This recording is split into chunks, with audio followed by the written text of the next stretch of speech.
Сәлеметсіңдер ме балалар? Бүгінгі сабағымыздың тақырыбы н әріпі мен дыбысы. Н әріпінен балалар келетін сөздер. Нәресте қандай әріптен басталып тұр? Н. Кән, бәріміз бірге айтамыз. Нәресте.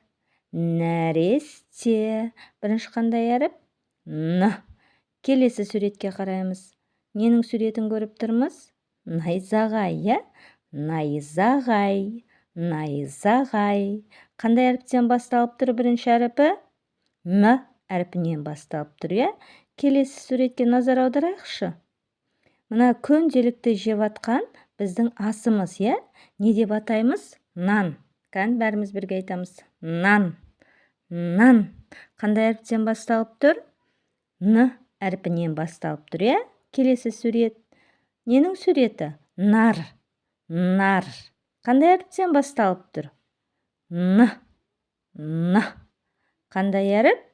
Н әрпінен басталып тұр, иә? Н әріпі, балалар, дауыссыз дыбыс. Айтқан кезде кедергіге ұшырап шығады.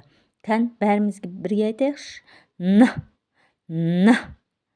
Кедергіге ұшырап шығады екен, дауыссыз дыбыс. Сондықтан оны көк түспен бояйды екенбіз. Міне, көк текшемен бояймыз. Ал енді оқиықшы балалар. Балалар, дауыссыз әріпті қысқа айтамыз, дауысты әріпті ұзақ айтамыз. Кән, на. На. Дауысты әріпті ұзақ айтамыз. Дауыссыз әріп қысқа. Кәні, ан. Ан. Бәріміз бірге оқимыз. Кәнекей, ан. Тамаша балалар.